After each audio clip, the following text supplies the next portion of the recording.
This review is February 2021's Patron's Pick. If you're interested in voting for Marches, head on over to Patreon right now at any tier and you can vote.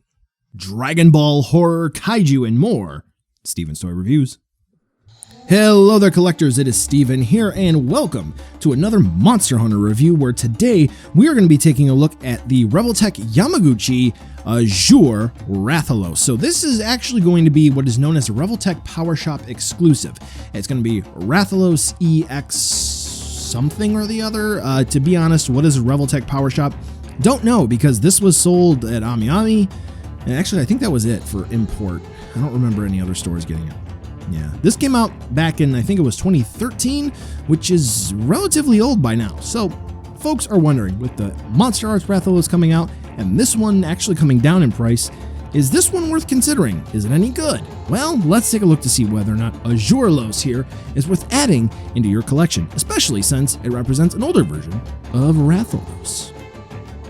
So what is a favorite memory of mine of Azure Rathalos? Like I made mention of, every time I do a Monster Hunter review, I'm going to talk about a favorite memory associated with that monster. So Azurelos here, I actually don't really have a super duper fond memory of Azurelos, aside from seeing a savage Devil Joe use his super duper dragon breath and knocking one of these bad boys out of the sky, which was pretty cool. When I say out of the sky, he was hovering. Okay, so I made it sound a little bit more dramatic than it actually was. Go ahead and sue me. Not actually sue me, because I don't have the money for a lawsuit like that. So, shh. But yes, that is my memory. Not very exciting, not very personal, but it is what it is. So talking about the figure here.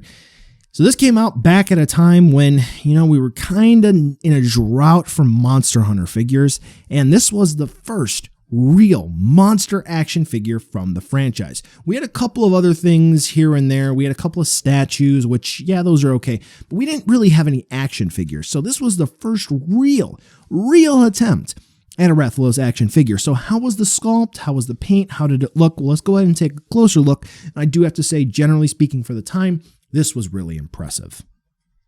Now, this one isn't too far off from what I have seen from other pictures of the normal Rathalos, which was the standard release, or even the silver Rathalos, which was also released shortly after this one. Generally speaking, the eyes are painted rather well, not necessarily symmetrical if you were to take a close look at this, but c'est la vie, it is what it is.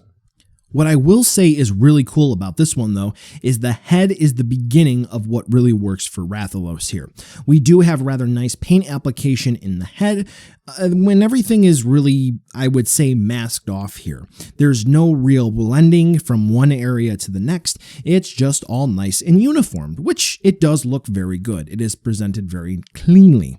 And then when we move on down to the wings, I think this is the real star of the show here, aside from one other thing that I'll talk about in a second. The wings, the paint blending, the spray, that all looks very, very nice, and 2 claps there for getting it done so well, especially in 2013 when we're still developing some really high-end techniques, especially for the price back when this was released. One of the techniques that was utilized here as well was a black brownish wash on Rathalos' skin here, the non-blue Azure parts, that, hey, it brought out the details. We can really see the scaling here on Rathalos, and it came out great. What did not, however, is that you can see a couple of paint scrapes here and there, most notably on the claws on the feet, and maybe on the wingtips as well.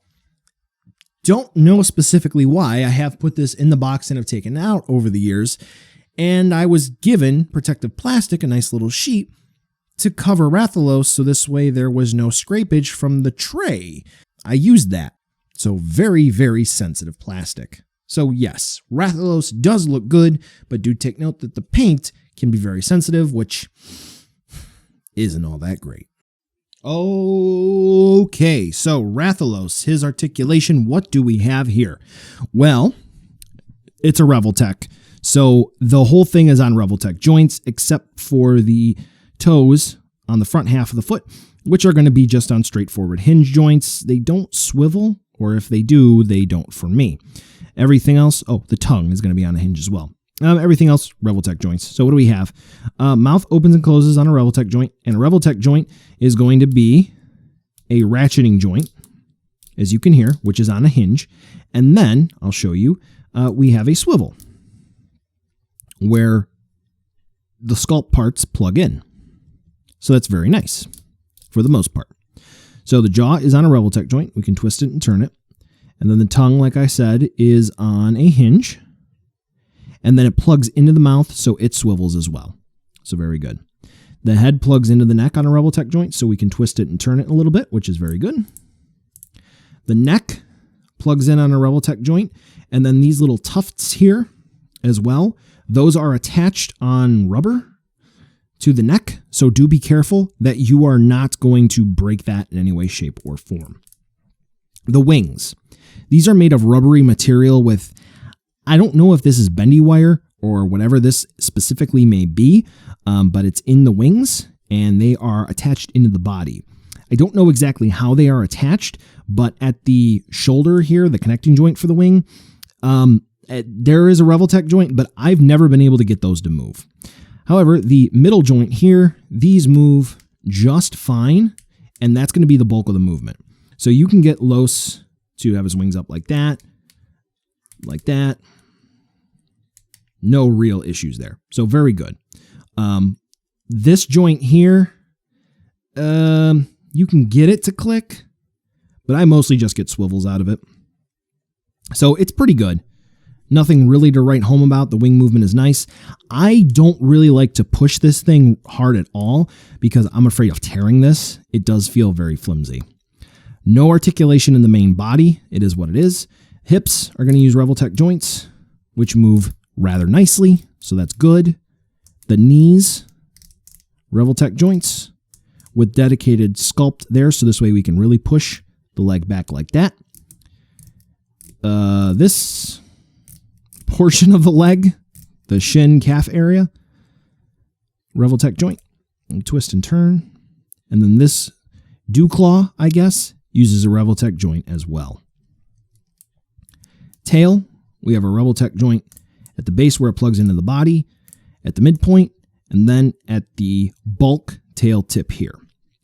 Now you may see a popular meme image, which hasn't really been making the rounds recently, but you can get Los to actually touch his face with his feet.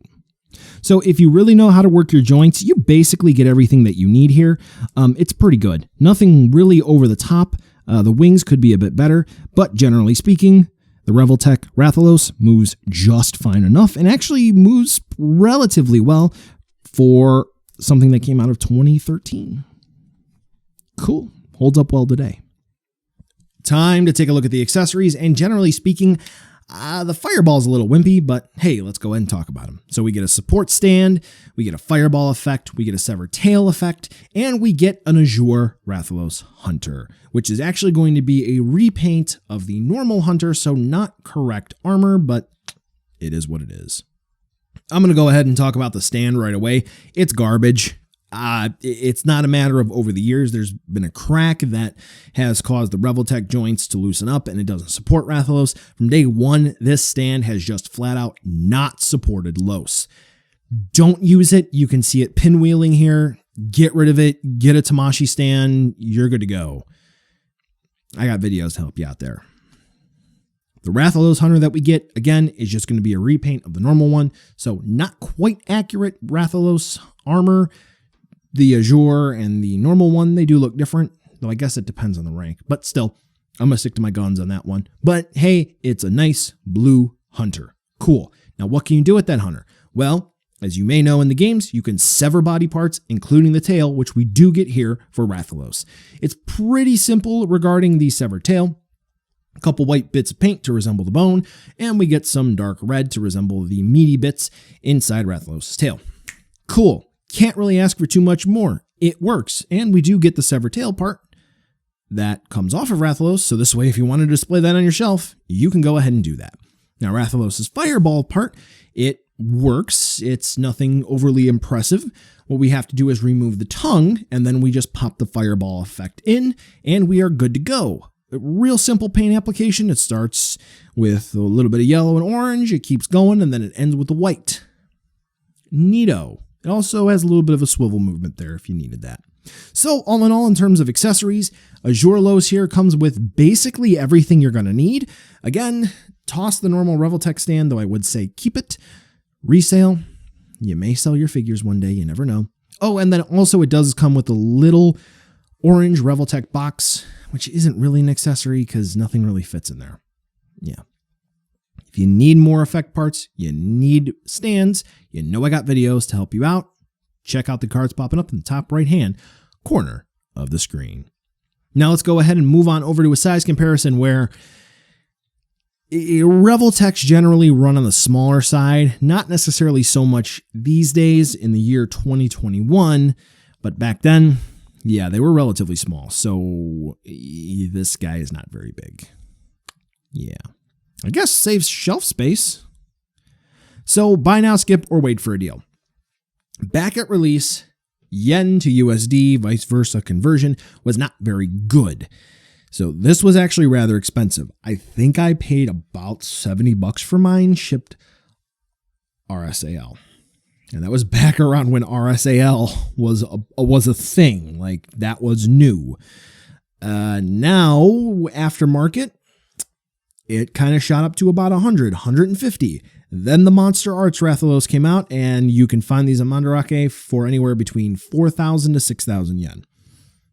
So if you want an alternative to the Monster Arts, you can maybe look into this, but wait for the figure fight, which should come out a couple days now after this review gets posted. Maybe that'll sway you one way or another. But still, in its own right, for a figure, this one is pretty good, and if you are looking to pick it up, I would say try to get it for a reasonable price, and you won't be disappointed. Well, collectors, that brings us to the end of the video today, and I just wanted to take a second to thank you so much for watching. Now, you've heard a lot from me. I'd like to hear a little bit from you. Drop in the comments down below whether or not you liked it, you hated it, or maybe you were somewhere in between. I also want to take an extra second here for a nice, humongous thank you to all the patrons for SDR over the last month who have really helped the channel grow into what it can be today. So to all of you, 2 big thumbs up. Thank you very much. And now the end card should be popping up, which will give you a few clickable links, like maybe to subscribe or head on over to my Patreon, or some short URLs like to my social media or to my Teespring store. There's also a video I hand selected for you, so if you want to watch another STR video, I hand selected some good content for you to watch, so definitely check out that video. Thank you again so much for watching, and I'll catch you in the next video.